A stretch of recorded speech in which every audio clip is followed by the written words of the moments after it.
Al Señor por medio de este cántico que dice: Jesucristo basta.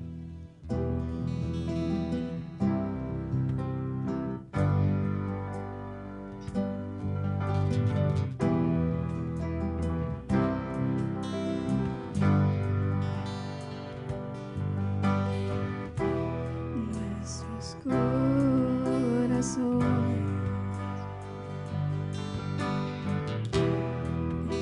esenciales son.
esperanza fiel. En su amor confiamos al descanso en él. Y el pueblo de Dios dice amén, ¿verdad?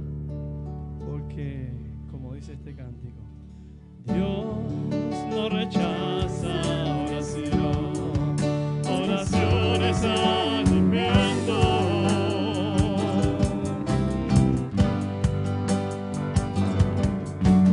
Nunca había un justo sin respuesta o quedar en sufrimiento.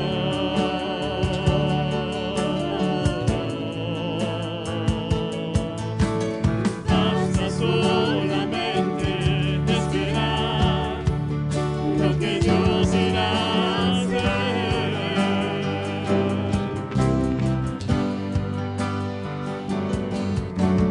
Cuando levantas tus manos, es hora de vencer.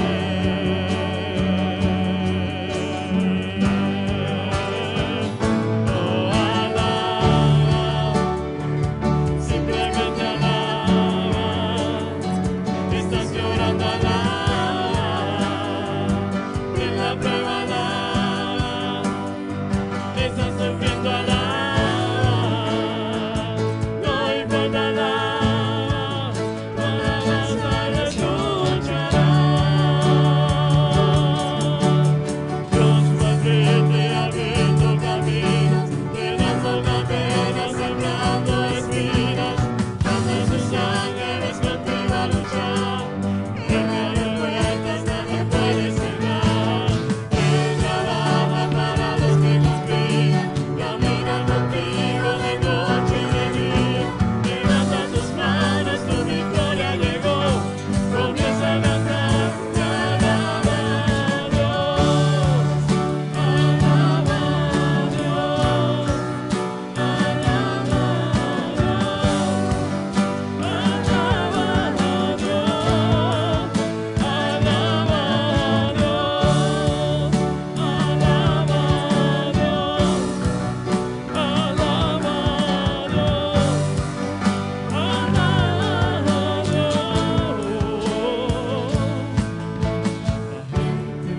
necesita entender lo que Dios está hablando.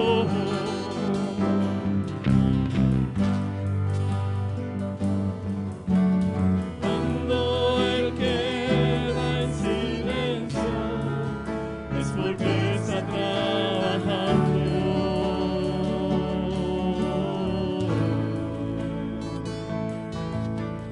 Basta solamente esperar lo que Dios irá a hacer.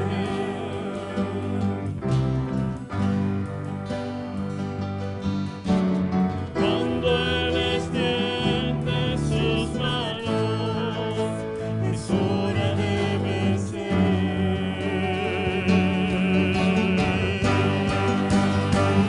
Oh, alaba,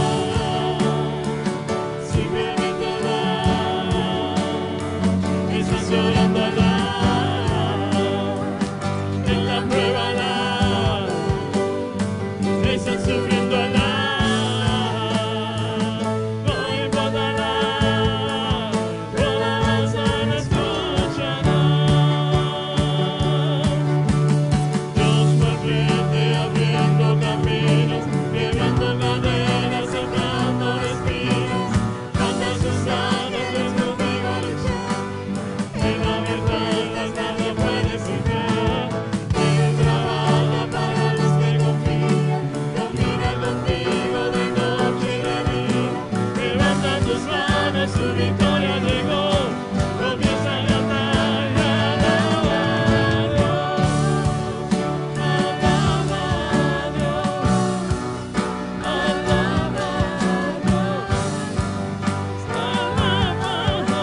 quiero que tú le cantes a aquel hermano que está al lado tuyo y que tú cantes el coro y le digas, oh, alaba, simplemente alaba. Estás llorando, alaba. En la prueba, alaba. Yo quiero que tú te vires a tu hermano y que tú le digas esas palabras. Oh, alaba, simplemente alaba. Estás llorando, alaba. En la prueba, alaba.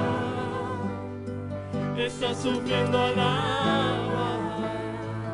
No importa, alaba. Tu alabanza lo escuchará. Dile a él o a ella.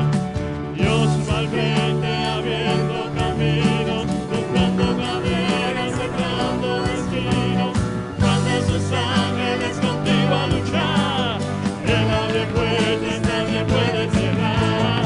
Él trabaja para los que lo cuidan. Camina contigo de noche y de día. Levanta tus manos, tu victoria llegó. Comienza a cantar. Alaba a Dios. Alaba a Dios. Alaba a Dios. Alaba a Dios. Alaba a Dios. Alaba a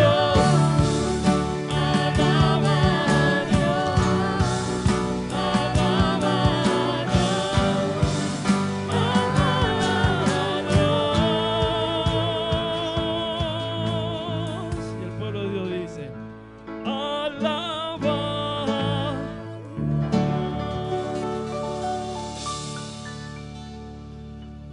pastor, si nos puede guiar en oración.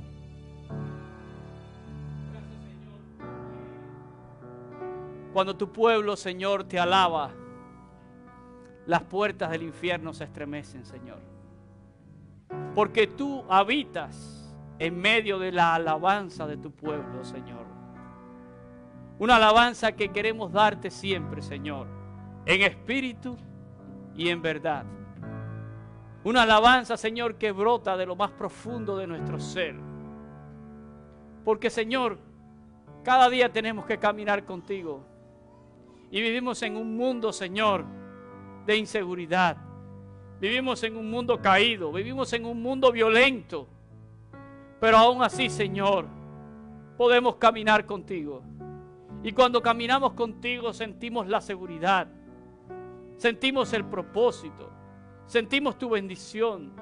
Sentimos, Señor, que tú nos acompañas en todo momento. Aún, Señor, ocurren cosas que a veces no las entendemos. Ocurren cosas, Señor, que desafían la razón. Pero de eso se trata la fe. De caminar contigo. De tener certeza y convicción de lo que esperamos y de lo que no se ve. Y nosotros te creemos, Jesús.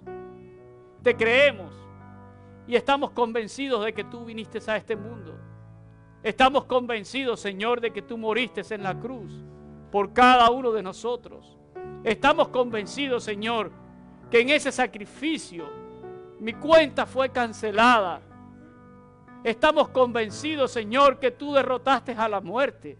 Estamos convencidos de que te levantaste de esa tumba al tercer día, conforme a tu palabra. Y estamos seguros, Señor, que un día volverás por nosotros. Estamos seguros, Señor, de que un día estaremos en gloria eterna, gozándonos, Señor, en tu presencia. Por eso ahora tu pueblo, sin importar lo que esté pasando, podemos alabarte. Podemos, Señor, prorrumpir en gozo, en alegría, Señor, porque tú estás en control absoluto de todas las cosas. Oh Dios, solo pedimos en esta mañana que nuestra alabanza pueda ser grata delante del trono tuyo, Señor. Que tú la puedas recibir. Que la imperfección nuestra, Señor, sea aceptada. Porque Cristo nos ha hecho perfectos, Señor. Él se ha presentado a sí mismo. Una iglesia sin manchas. Una iglesia sin arrugas. Sin nada semejante. Él ha morido para santificar esta iglesia. Y Señor, nosotros no podemos hacer otra cosa que gozarnos y regocijarnos contigo, Señor.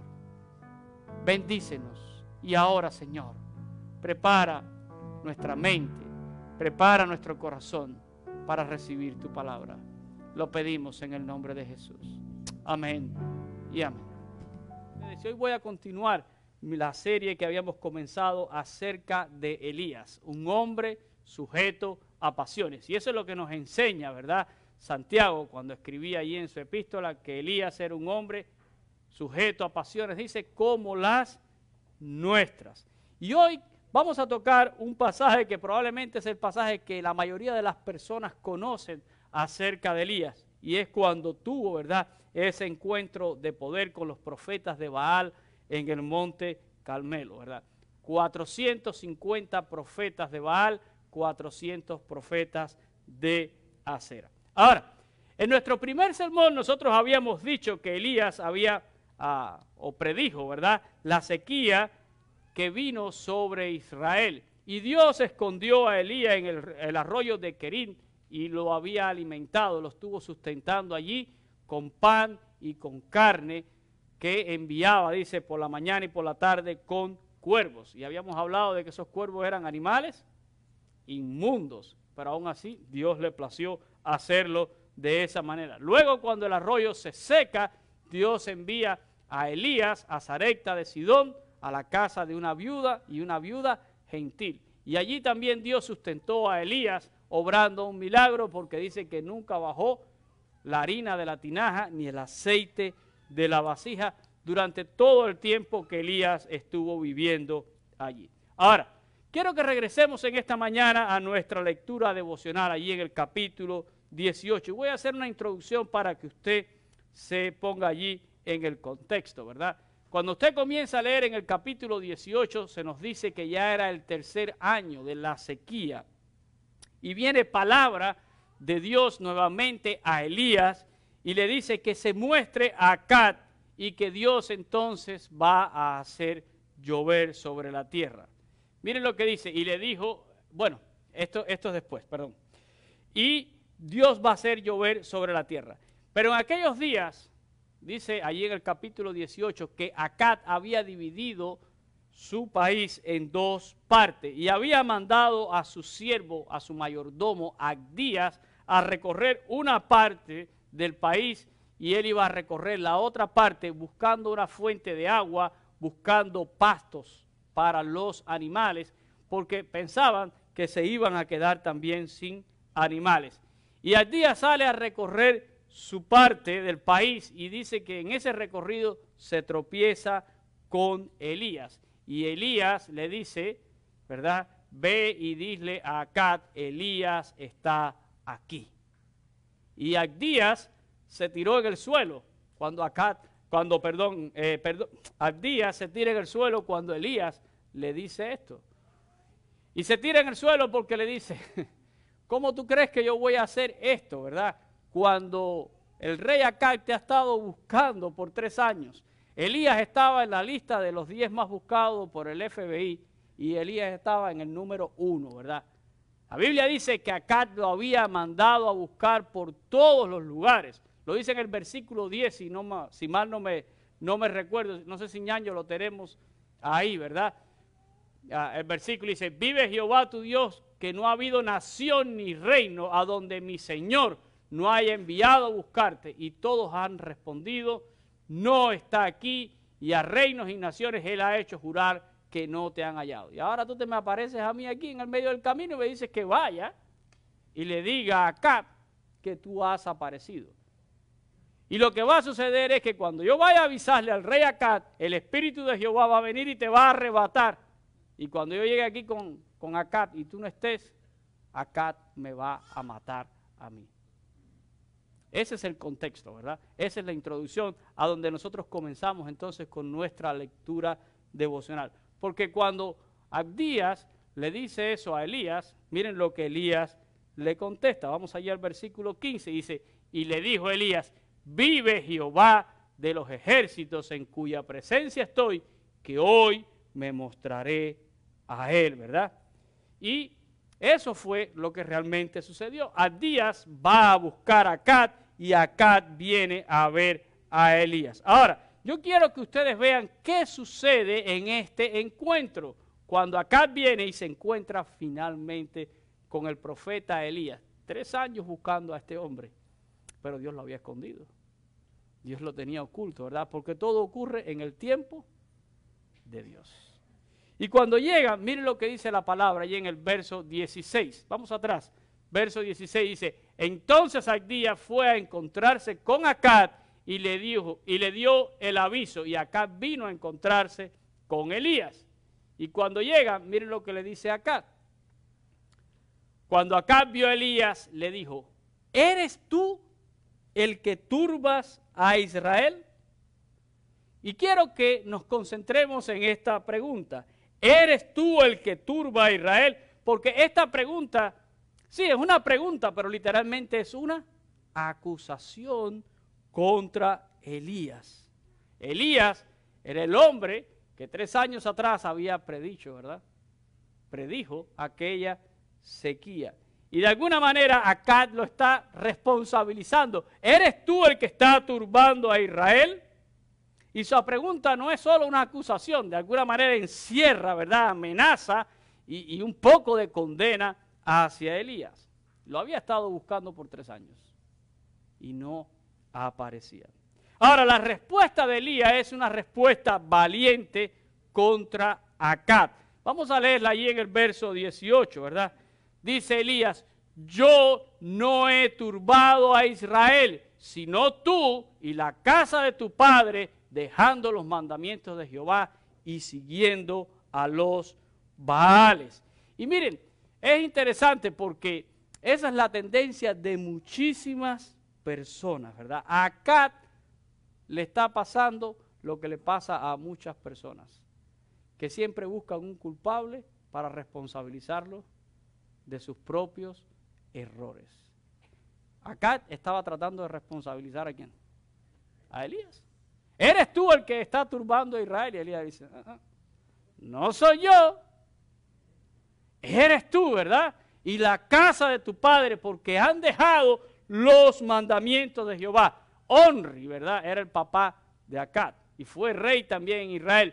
Pero tanto su padre como Acab, la Biblia dice con claridad que hicieron lo malo delante de los ojos de Jehová y que le fue cosa ligera andar en los pecados de Jeroboam, quiere decir en la idolatría. Ahora, hermanos, la pregunta es, ¿cuántas veces nosotros hemos buscado en nuestra vida un culpable para cargarle nuestra responsabilidad? ¿Verdad? Lo que está pasando no es culpa mía, es culpa de otro. Y no queremos a veces admitir que nos hemos equivocado y que quizás no hemos hecho las cosas conforme a lo que Dios quiere y por eso estamos viviendo la consecuencia. ¿Saben? El que había provocado la ira de Jehová no era Elías, era Acab con sus ídolos. La Biblia dice que Acab provocó la ira de Dios. Y esto que estaba viviendo Israel era la consecuencia de aquella provocación. Algo que podía haber sido evitado sencillamente con ser obedientes a Dios. Y déjenme decirle que yo me tropiezo en la vida pastoral mucho esto, ¿verdad? Personas que ahora están enfrentando las consecuencias de sus actos, de sus hechos. Y con todo eso buscamos siempre un culpable. A ver a quién le puedo cargar esta responsabilidad. Así llegó, en esa actitud llegó Acab. ¿Eres tú el que está turbando a Israel? No, no soy yo. Eres tú. Y tu casa, ¿verdad? Y la casa de tu padre. Porque han dejado al Señor. Hermanos, ¿cómo nosotros podemos cargarle una responsabilidad a alguien cuando nosotros nos hemos alejado del Señor? Cuando nosotros verdaderamente no estamos siguiendo al Señor. Y cada vez que usted se aleje de Cristo, cada vez que usted se aleje del Señor, espere consecuencias en su vida. Que nadie piense que puede vivir alejado del Señor y no va a experimentar consecuencias. Las palabras de Cristo para nosotros son contundentes. Ustedes separados de mí, nada pueden hacer. Y cada vez que yo decido alejarme del Señor o cada vez que mi vida o mi relación con Dios se enfría, cosas comienzan a pasar. Cosas comienzan a suceder. Y miren, en mi vida siempre han pasado cosas, pero es muy distinto cuando yo estoy bien con Dios. Es muy distinto cuando yo estoy caminando con Dios, porque las cosas, aunque suceden, tienen otro cauce. Dios está conmigo y yo estoy caminando con Dios y puedo manejar todos los asuntos de mi vida a través de la perspectiva y el propósito de Dios. Pero cuando yo me alejo de Dios, y todavía a veces le echamos la culpa a alguien y no asumimos nuestra responsabilidad. Dios no hace nada sin un propósito. Y toda aquella sequía y todo aquello que le había tocado vivir a Elías allí en el arroyo y después allá en Sarepta de Sidón, toda aquella hambre que había sobrevenido y toda aquella calamidad, tenía un propósito. Dios quiere volver el corazón de su pueblo a Él. Muchas veces Dios permite que algunas cosas comiencen a suceder en nuestras vidas porque Dios sencillamente quiere llamar nuestra atención y quiere que podamos volver también nuestro corazón a Él. Dios le había dado instrucciones muy precisas a Elías de lo que Elías tenía que hacer. Y Elías la siguió al pie de la letra. Vamos a ver ahí en el versículo 19 lo que Elías ahora le dice a Acab. Dice, envía pues ahora y congrégame a todo Israel en el monte Carmelo. Y los 450 profetas de Baal y los 400 profetas de Acera que comen de la mesa de Jezabel. Y esto es interesante, ¿verdad? Dios le da esa instrucción a Elías. Congrega a Israel completamente. Y entiendan, Israel en ese momento está dividido. Estamos hablando del reino del norte, ¿verdad? 10 tribus de Israel. Que se congreguen en el Carmelo. Y que vengan los 450 profetas de Baal y que vengan los 400 profetas de Acera que comen de la mesa de Jezabel. Imagínense qué privilegio tenían esos profetas. Porque estamos hablando de un periodo de ¿qué? De escasez, de hambruna, donde hay una sequía. Y mientras hay un pueblo que está pereciendo, estos 850, porque si sumamos 450 y 400, estos 850 profetas de ídolos eran sustentados ¿por quién? Por Jezabel. ¿Y quién es Jezabel? La hija del rey de Sidón, la que había introducido el culto a Baal. Y la que estaba persiguiendo a los profetas de Jehová, porque Abdías cuando le sale al camino a Elías le dice, ¿no has oído decir lo que he hecho? Que he escondido a 100 profetas de Jehová en cuevas y los he sustentado con pan y agua.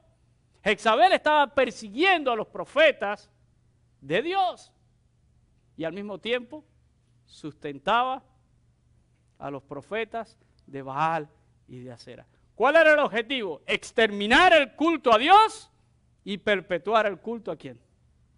A Baal. Sí, cualquier coincidencia con la vida presente. ¿Verdad? Óigame. Ustedes ven cómo está el mundo hoy en día. Cada día están persiguiendo más a los profetas de Dios. Y entiendan por profetas ahora a todo aquel que quiere sencillamente compartir la palabra de Dios. No lo que se ponen a adivinar ni a decir que Dios le habló y todas esas cosas. Hay persecución a la iglesia. Y mientras se trata de exterminar la palabra de Dios, se le está dando, ¿verdad?, mucha libertad a los Baales de este siglo. Y hay muchos Baales en este siglo. Muchísimos. ¿Verdad? Ayer hubo tremendas celebraciones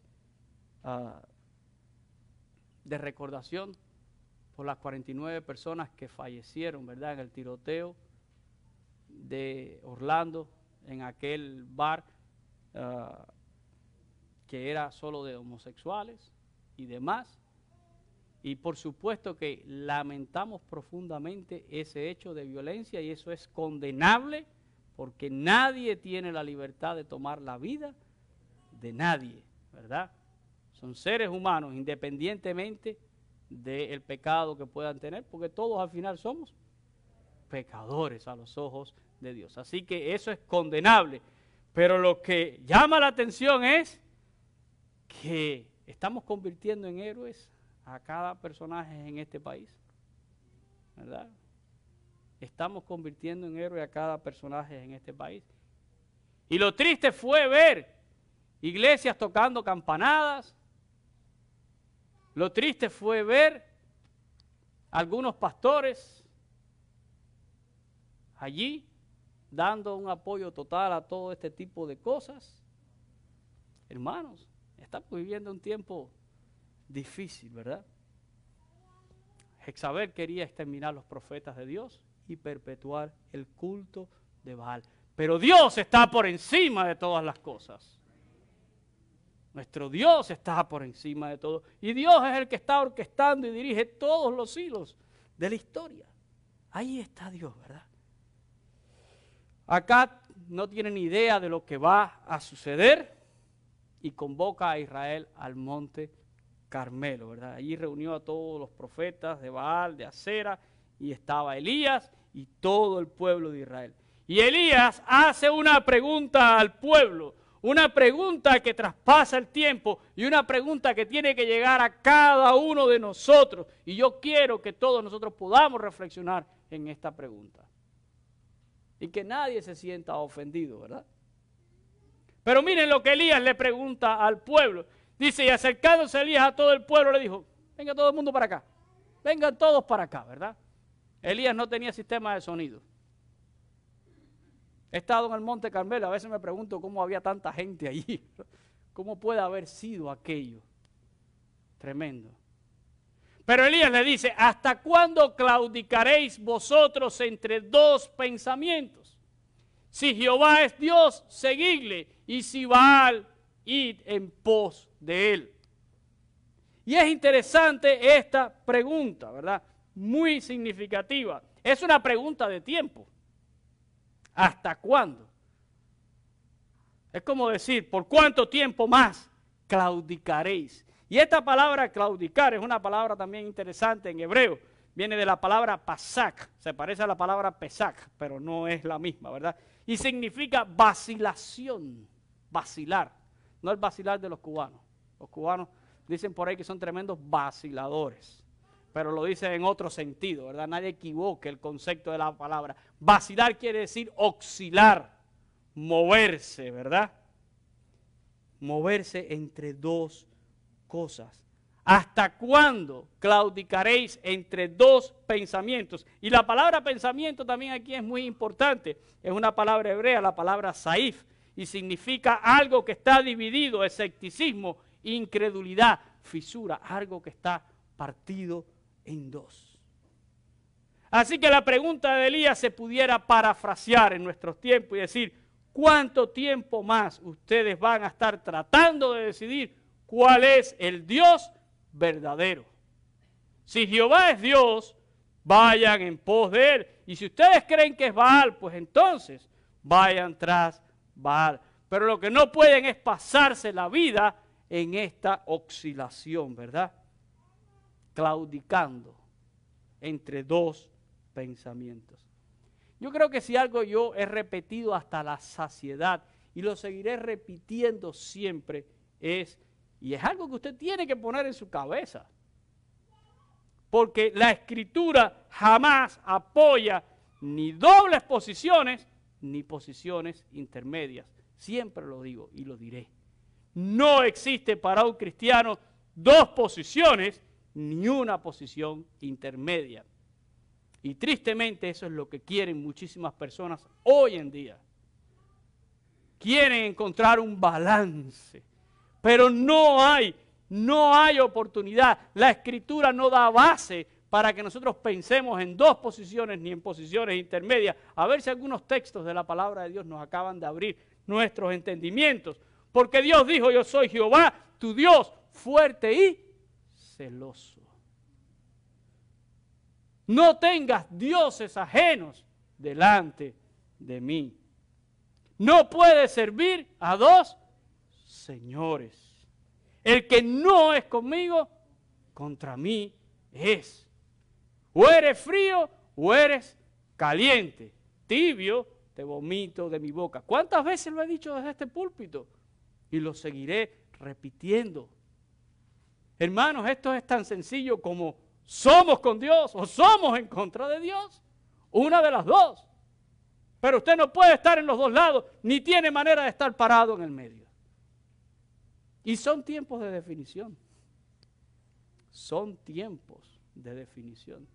Quizás en algunos momentos de la historia, el contexto donde estábamos viviendo les daba cierta comodidad a algunos para poder mantenerse en una doble posición o en una posición intermedia.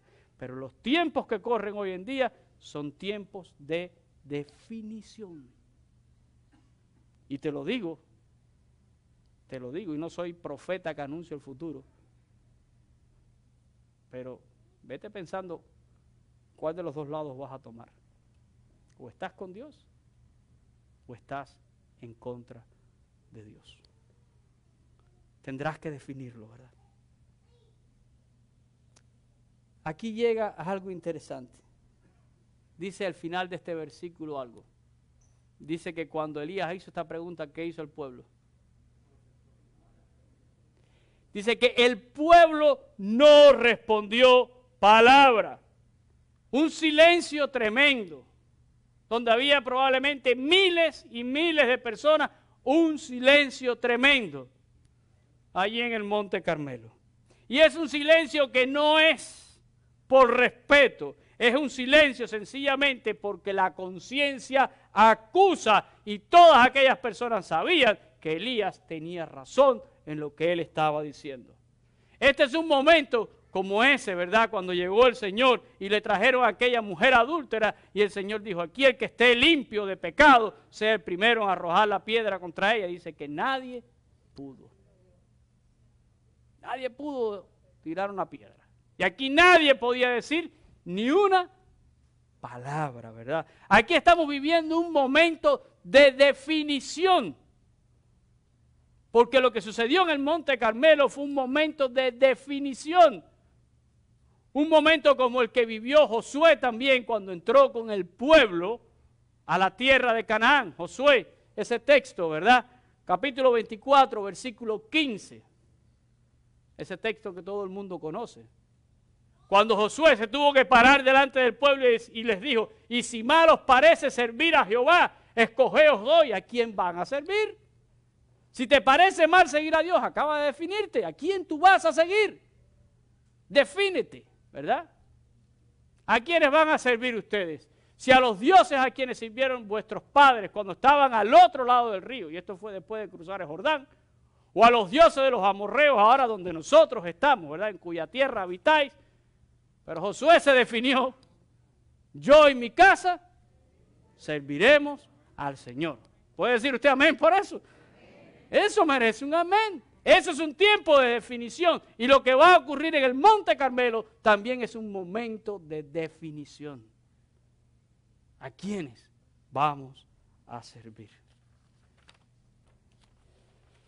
Muchas veces las personas, cuando son confrontados en cuanto a lo que es una fe vacilante, hacen este silencio. Se quedan callados. ¿Saben por qué? Porque saben que no pueden decir nada, porque saben que no pueden argumentar nada. Hermanos, hay una realidad. Miren, el Señor está aburrido. El Señor está aburrido de escuchar gente que le dice que le aman. El Señor está aburrido de escuchar a gente que dice que le creen, pero que su vida no refleja lo que dice su boca. Y yo no me estoy poniendo aquí de ejemplo. Créanme que yo estoy en el mismo renglón que estamos todos. Pero puedo entender el corazón del Señor. Dios está aburrido de que la gente diga, te amo, ay Diosito, y sí, por aquí, por allá, y claro que yo creo en mi Dios. Pero al final, ¿qué? ¿Qué es tu vida? ¿Refleja lo que tú verdaderamente estás diciendo? Pues la mayoría de las veces no es así. El Señor Jesús en una ocasión le dijo a todos los que le seguían, en Lucas capítulo 6 y versículo 46, le dijo, ¿por qué me llamáis Señor, Señor, y no hacéis lo que yo digo? ¿Por qué me llamas Señor si tú no me haces caso? Por eso él mismo dijo, no todo el que me dice Señor, Señor entrará en el reino. Así que no se asusten que muchos que andan diciendo por ahí que creen en Dios no estarán nunca en gloria. Porque el Señor lo sabe. ¿Para qué me dice Señor si tú no haces lo que yo digo? Y si yo soy el Señor, se supone entonces que tú eres mi siervo y que tú obedeces mi palabra y que tú obedeces mi mandamiento. Pero me dice Señor y quieres vivir como te da la gana. Entonces, ¿qué clase de Señor soy yo? ¿Un Señor que no hay que respetar? Tenemos que tener cuidado, hermanos. Porque ahí comenzamos a tomar el nombre de Jehová en vano. Ahí comenzamos a tomar el nombre del Señor en vano. ¿Hasta cuándo Dios tiene que soportar nuestra vacilación? Nuestras oscilaciones. ¿Hasta cuándo Dios tiene que esperar que nosotros decidamos entre Él y un ídolo? ¿Hasta cuándo Dios tiene que soportar que nosotros decidamos entre Él y el dinero? O entre Él y mi compañía. O entre Él o todos mis hobbies y todas las cosas que se han convertido en un Baal en mi vida. ¿Hasta cuándo Dios tiene que soportar eso?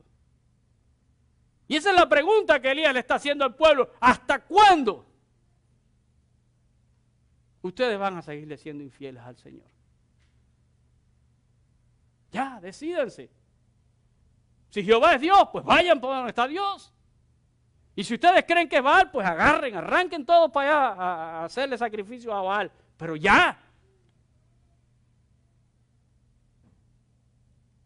Nilo Domínguez decía la semana pasada algo aquí que tenía toda la razón. El diablo se siente en nuestros templos todos los domingos y los demonios también. Y es verdad, el diablo se sienta en cada iglesia todos los domingos. Ahora, en medio de todo esto, a mí me deja siempre boquiabierto el amor del Señor. En el libro de Job dice que Dios se acuerda que nosotros somos polvo.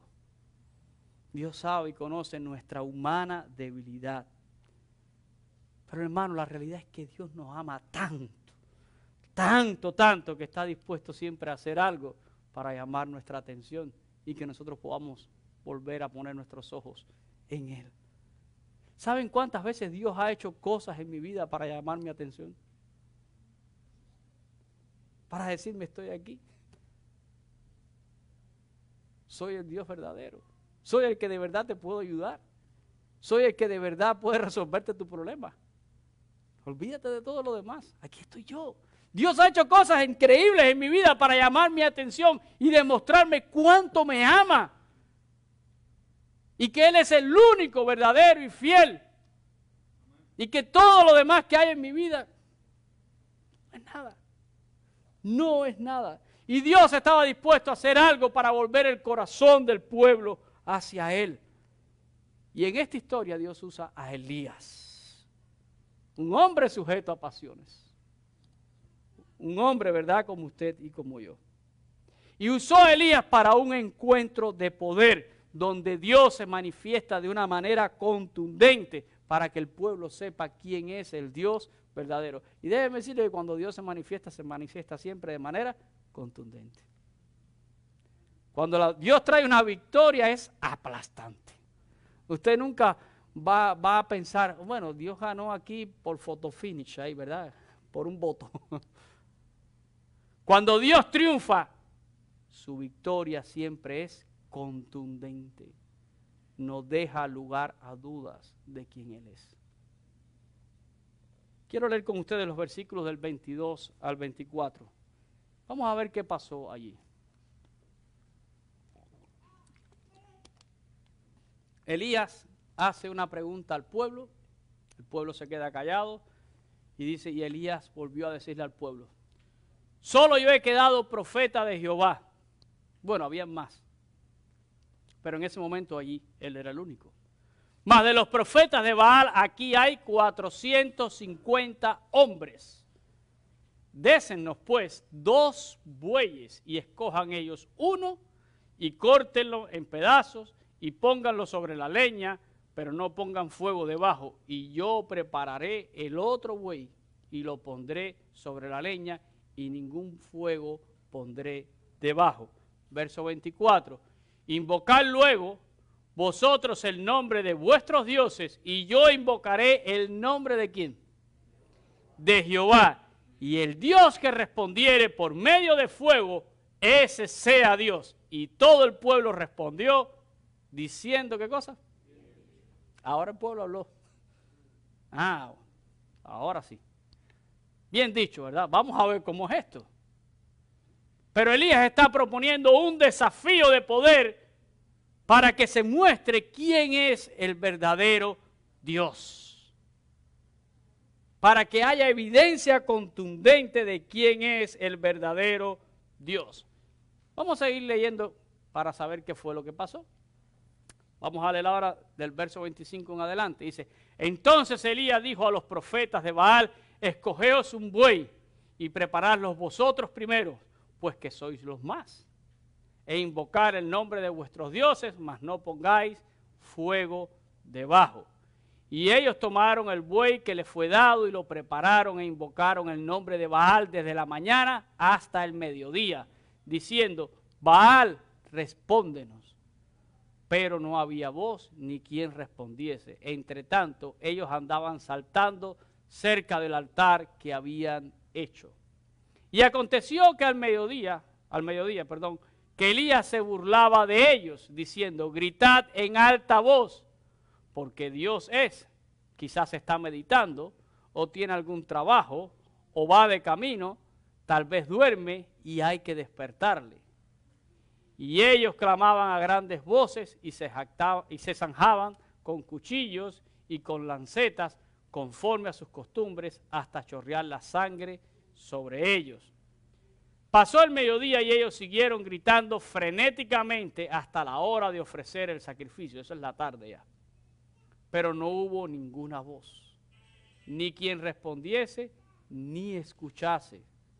Entonces dijo Elías a todo el pueblo, acercaos a mí. Y todo el pueblo se le acercó y él arregló el altar de Jehová que estaba arruinado. Y tomó Elías 12 piedras conforme al número de las tribus de los hijos de Jacob, al cual había sido dado palabra de Jehová diciendo, Israel será tu nombre. Edificó con las piedras un altar en el nombre de Jehová. Después hizo una zanja alrededor del altar en el que cupieran 2 medidas de grano. Preparó luego la leña y cortó el buey en pedazos y lo puso sobre la leña. Y dijo, llenad 4 cántaros de agua y derramarla sobre el holocausto y sobre la leña. Y dijo, hacedlo otra vez, y otra vez lo hicieron. Dijo aún, hacedlo la tercera vez, y lo hicieron la tercera vez. De manera que el agua corría alrededor del altar y también se había llenado de agua la zanja. Cuando llegó la hora de ofrecer el holocausto, se acercó el profeta Elías y dijo, Jehová, Dios de Abraham, de Isaac y de Israel, sea hoy manifiesto que tú eres Dios en Israel y que yo soy tu siervo y que por mandato tuyo he hecho todas estas cosas. Respóndeme, Jehová, respóndeme, para que conozca este pueblo que tú, oh Jehová, eres el Dios y que tú vuelves a ti el corazón de ellos. Entonces cayó fuego de Jehová y consumió el holocausto, la leña y las piedras y el polvo, y aún lamió el agua que estaba en la zanja. Me voy a detener ahí porque, y quise leerlo todo, y yo sé que ustedes han leído este pasaje, pero es digno de leerlo. Y hay muchas cosas que quiero notar en esta parte de la historia. La primera es que Elías deja que ellos sean los primeros, ¿verdad? Y dice que estuvieron desde la mañana hasta la hora del sacrificio. Eso es ya en la tarde. Así que estas personas tuvieron tiempo suficiente. Fue un show bastante largo. Y yo trato de imaginarme esa escena. Miles de personas viendo a aquellos 450 profetas saltando. Y trate de imaginarlo. No solo se quede con lo que lee. Trate de visualizarlo, ¿verdad? Saltando alrededor de aquel altar donde habían cortado un buey, gritando, dice, frenéticamente, lacerándose y echando sangre ellos allí sobre todo aquello, clamando, Baal, respóndeme, Baal, respóndenos. Pero dice el texto que no había ni quien oyera, ni quien hablara. Y así estuvieron desde la mañana hasta la hora del sacrificio. Bastante tiempo. Para que nadie diga es que no nos dieron mucho tiempo, ¿verdad? Como me pasa a mí con el sermón, que a veces no me dan mucho tiempo. No me dieron mucho tiempo. Tuvieron todo el tiempo que quisieron. Elías, ustedes primero, arriba. ¿Verdad? Lo otro significativo, dice la palabra, es que Elías se burló de ellos. Hoy en día acusarían a Elías de bullying, que le estaba haciendo bullying a los profetas de Baal, pero no estaba haciendo bullying. Elías lo que quería es que el pueblo notara la falsedad de los Baales. Baal no es un Dios verdadero, es un ídolo, es un Dios pagano. Y no hay vida. No hay vida. Por eso Elías se burlaba, ¿verdad? Y le decía, grite en alta voz, porque Dios es, ¿verdad? Quizás está, ¿qué cosa? Meditando, o tiene algún trabajito que está haciendo por ahí, está entretenido, o va de camino, o tal vez está durmiendo y necesita que lo despierten. Sí, suena burlón, pero Elías está haciendo esto para que el pueblo note que por mucho que le están gritando a Baal, no hay respuesta, porque un ídolo ni escucha, ni habla. Es un Dios falso. Lo tercero que quiero que ustedes noten es que cuando finalmente llega el turno de Elías, ¿qué es lo primero que tiene que hacer Elías?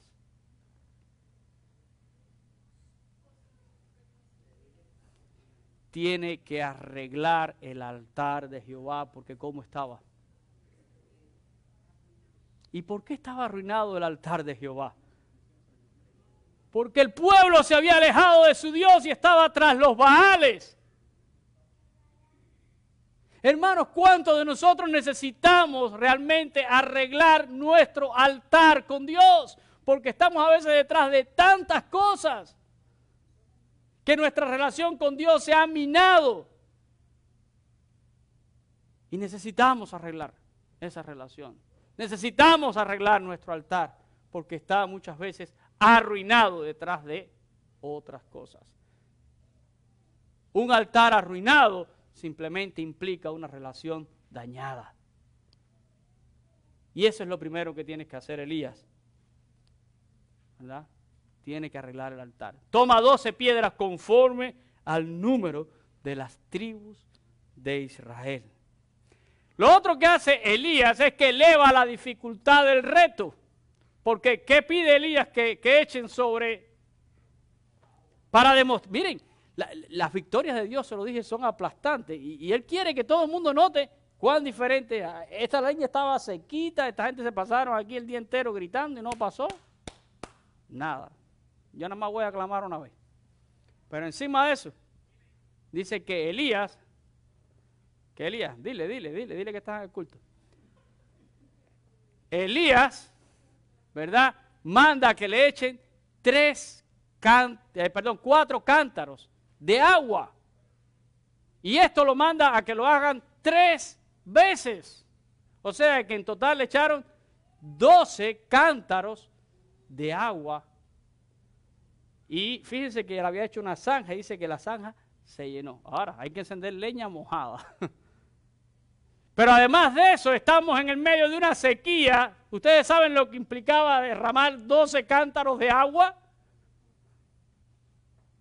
Pero Elías está elevando la dificultad de todo aquello. Y no es Elías, es Dios. Porque Elías dice, todo lo que yo he hecho es porque tú me lo has mandado, ¿verdad?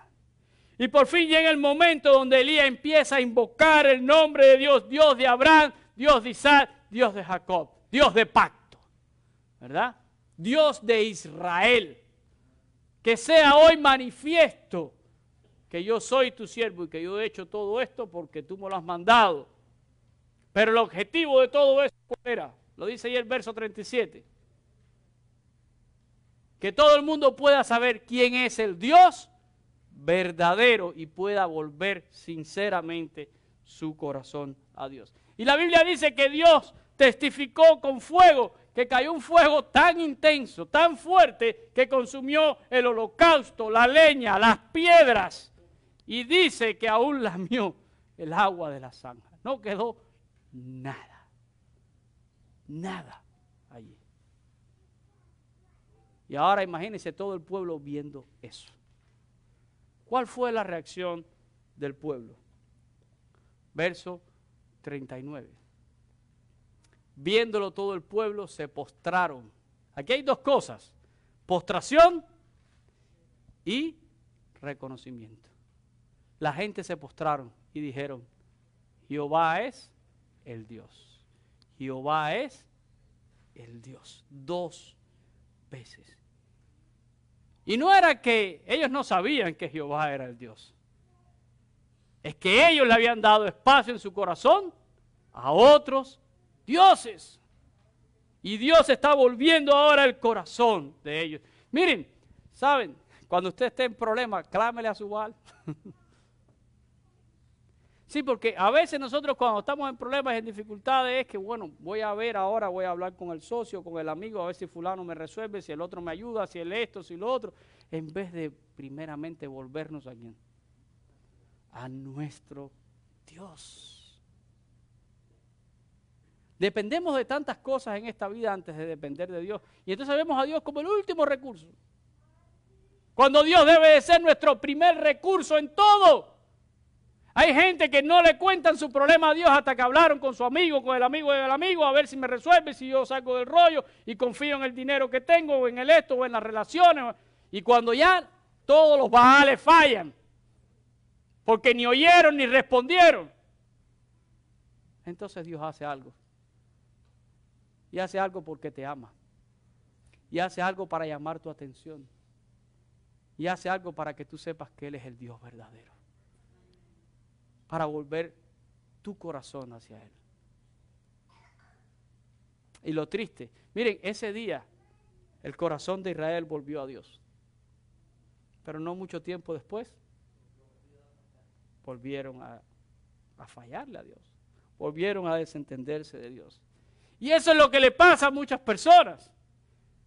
Cuando están en problemas y Dios hace algo, vuelven su corazón a, ay, sí, gracias, ¿verdad? Yo vengo aquí a testificar, pastor, porque de verdad que Dios me ayudó. Y vienen un domingo y dan tremendo testimonio que hacen llorar a todo el mundo, pero el otro domingo averigua por dónde anda. Porque ya pasó. Así somos, hermanos. Tristemente somos así. ¿Saben? Ese día pasó algo más. Dice al final de esta historia que Elías le dijo al pueblo: prendan a todos los profetas de Baal. Y los llevaron al arroyo de Sison, que está allí en el valle de Armagedón también, por cierto, ¿verdad? Y allí dice que los degollaron a todos. No sobrevivió ni uno. Y eso por supuesto que desató la ira de ¿quién?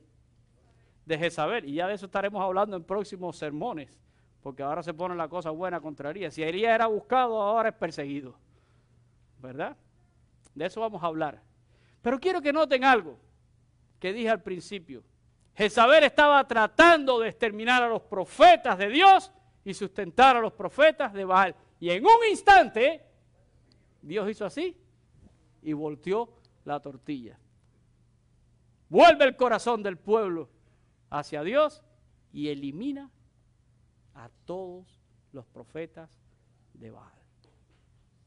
Por eso cada vez que alguien me habla de todas las cosas y los Baales modernos, ¿sabes? Yo siempre digo, en un momento Dios puede cambiarlo absolutamente todo. En un momento Dios puede voltear esta tortilla al revés y lo puede acomodar todo. Por eso mi confianza está en Él. Y tiene que estar en Él. No importa todo lo que la gente esté haciendo, no importa todo lo que estén diciendo, no importa, que hagan lo que quieran, Dios está en control. Y si tenemos que pasar por algunas cosas, pasaremos. Y si Dios no hace algo ahora, lo hará cuando Cristo venga. pero Dios lo hará. Dios lo hará. Lo que quiero terminar en esta mañana es dejándote una pregunta. Y es una pregunta de reflexión y quizás use una palabra un poco fea en esta pregunta, pero yo creo que es válida. Quiero que te preguntes qué cosa tienes que degollar en tu vida para que tu corazón verdaderamente le pertenezca a Dios. ¿Saben? Yo creo que la vida del cristiano, y usando esta imagen de degollar, que es lo que usa, ¿verdad? Y yo creo que es una imagen fea, dicen algunos, ¿verdad? Estamos hablando de cortarle el cuello a algunas cosas. Pero la gran realidad es que el que quiera andar con Dios tendrá que degollar muchas cosas en su vida. Hay muchas cosas que antes sí, pero ahora mira, degollado, porque esto era un Baal en mi vida. Pero ahora mi vida le pertenece a Dios. Así que te quiero dejar en esta mañana con esa reflexión. ¿Qué tienes que degollar en tu vida para que tu corazón ande en rectitud con Dios? Vamos a orar en esta mañana. Padre, te damos gracias por tu palabra, porque tu palabra verdaderamente nos desafía, Señor, nos confronta. La pregunta de Elías es tan válida, Señor, para todos nosotros. Porque ¿quién de nosotros no ha claudicado alguna vez entre dos pensamientos? ¿Quién de nosotros alguna vez, Señor, no te ha sido infiel de alguna manera? Todos. Pero tu amor nos deja perplejos, Señor. Porque tú siempre estás dispuesto a hacer algo para llamar nuestra atención. Para volver nuestro corazón a ti, Señor. Para que nosotros podamos entender que muchas cosas de las que este mundo nos está ofreciendo son cosas vanas, cosas que no tienen ningún sentido, ídolos en nuestras vidas, ídolos que no oyen y que no hablan y que no tienen poder para hacer absolutamente nada en nuestras vidas. Señor, permite que cada uno de nosotros pueda sinceramente volverse a ti, Señor. Que podamos siempre tener certeza. ¿Quién es el Dios verdadero? Jehová de los ejércitos, Dios de Israel.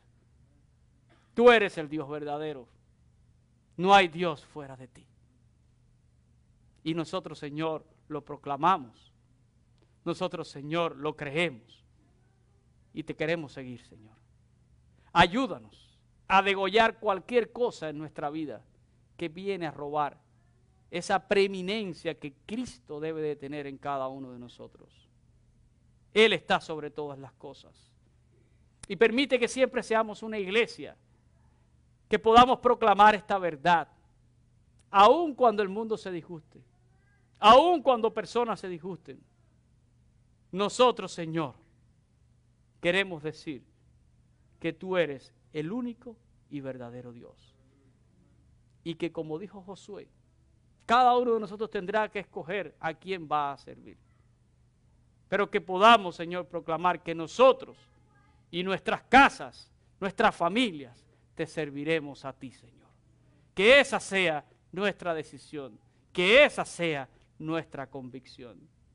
Que cuando salgamos de aquí, Señor, a ese mundo cruel, a ese mundo caído que está allá afuera, Señor, podamos siempre proclamar y levantar el nombre de Jesucristo. Y es precisamente en ese maravilloso nombre que pido todas estas cosas en esta mañana. En el nombre de Jesús. Amén y amén. Amén. Que Dios les bendiga, mis hermanos. Les recuerdo a todos, por favor, llévense tarjetitas, ayúdenos a invitar niños, el vecinito, ¿verdad? El primito, el sobrinito, ayúdenos, ¿verdad? Tomen sus tarjetitas.